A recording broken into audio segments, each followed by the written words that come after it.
एक बार एक बहुत बड़ा बिजनेसमैन एक छोटे से गांव में जाता है। उसका प्लान होता है कि उस गांव में एक फैक्ट्री लगानी है। वो एक ऐसी जगह तक पहुंच जाता है जहां पर उसके सामने नदी होती है और उसके सामने गांव होता है। अब उसके पास में दो ऑप्शंस होते हैं। एक कि वो सड़क के रास्ते से घूम करके उस गांव तक पहुंचे, जिसमें करीब करीब 8 घंटे लगेंगे, क्योंकि डायरेक्ट कोई रास्ता नहीं है वहां तक पहुंचने का। दूसरा कि सिर्फ 20 मिनट में एक नाव में बैठ करके उस नदी को पार करके उस गांव तक पहुंच जाए।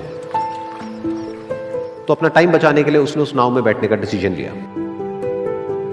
वो नाव बहुत ही छोटी सी थी, जिसमें एक तरफ एक आदमी बैठा था जो कि नाव चला रहा था और दूसरी तरफ ये बिजनेसमैन बैठा हुआ था। तो नाव में बैठने की थोड़ी देर बाद उस बिजनेसमैन ने उस नाव वाले से पूछा, तुझे पता है तेरी नाव में कौन बैठा है? तो नाव वाले ने बड़े ही भोलेपन से कहा हाथ जोड़ करके, नहीं साहब मुझे नहीं पता आप कौन है। तो बिजनेसमैन बोला, अरे तू अखबार नहीं पढ़ता है क्या? हर दूसरे दिन मेरी फोटो आती है अखबार में। तो नाव वाला बोला, अरे साहब मुझे कहाँ पढ़ना लिखना आता है, मैं बहुत छोटा सा था जब मेरे पिताजी गुजर गए थे, तो अपने परिवार का ध्यान रखने के लिए मैं बचपन से ही काम में लग गया और तभी मेरा स्कूल छूट गया। ये सुन करके उस बिजनेसमैन ने उसका मजाक उड़ाते हुए उसको कहा, तुझे पढ़ना लिखना तक नहीं आता है, ऐसी जिंदगी का क्या फायदा? ये सुन करके उस नाव वाले को बुरा तो लगा, लेकिन उसने कुछ नहीं कहा। थोड़ी देर बाद वो बिजनेसमैन उस नाव वाले से बोला, अभी कुछ ही दिन बाद ये जो सामने तू जमीन देख रहा है, यहां पर मेरी एक बहुत बड़ी फैक्ट्री होगी जहां पर हमारे ब्रांड की मिनरल वाटर की बॉटल्स बनेगी। उस नाव वाले को बात समझ नहीं आई। उसने कहा, क्या बनेगा साहब? तो बिजनेसमैन थोड़ा सा इरिटेट होकर के बोला कि हमारे यहाँ पर पानी की बोतलें बनेंगी जो तेरे गांव में नहीं बिकेगी, लेकिन शहरों में बहुत बिकती है। अरे कभी तू शहर गया होगा तो तूने देखी होगी पानी की बोतलें रखी होती है दुकानों पर। फिर वो नाव वाला बोला, अरे साहब मुझे कैसे पता होगा, मैं तो कभी इस गाँव से बाहर गया ही नहीं।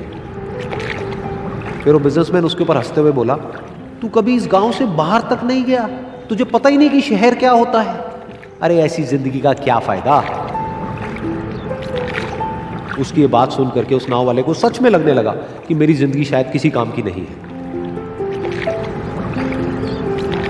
अपनी इस सोच की वजह से उसका नाव से ध्यान हटा और तभी नाव की टक्कर हो गई एक बड़े से पत्थर से, जिसकी वजह से नाव में पानी भरने लगा और नाव डूबने लगी। उस जगह पर पानी बहुत ही गहरा था और किनारा दूर था। नाव वाले को समझ आ गया कि अब इस नाव को बचाने का कोई तरीका नहीं है और वो अपनी जान बचाने के लिए नदी में छलांग मारने ही वाला था। तभी उसने उस बिजनेसमैन से पूछा, साहब आपको तैरना तो आता है ना? तो बिजनेसमैन घबरा करके बोला, ऐसा क्यों पूछ रहे हो, मुझे तैरना नहीं आता है। उसकी ये बात सुन करके नाव वाले को हंसी आ गई और वो बोला, अरे साहब आपको तैरना तक नहीं आता, ऐसी जिंदगी का क्या फायदा? ये सुन करके उस बिजनेसमैन को अपनी गलती का एहसास हुआ और वो हाथ जोड़ करके उस नाव वाले से बोला, तुम जो कहोगे मैं तुम्हें दूंगा, बस मेरी जान बचा लो।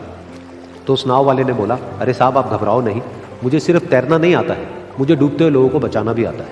आप मुझे कस के पकड़ लो, मैं आपको कुछ नहीं होने दूंगा। और फिर उस नाव वाले ने ना सिर्फ अपनी बल्कि उस बिजनेसमैन की भी जान बचाई। तो इस कहानी से हम एक बहुत बड़ी सीख ले सकते हैं कि हमें जिंदगी में कभी भी किसी का भी मजाक नहीं उड़ाना चाहिए या उसको अपने से कम नहीं समझना चाहिए, क्योंकि हमें नहीं पता कि हमें कब, कहां, कैसे, किसकी जरूरत पड़ जाए।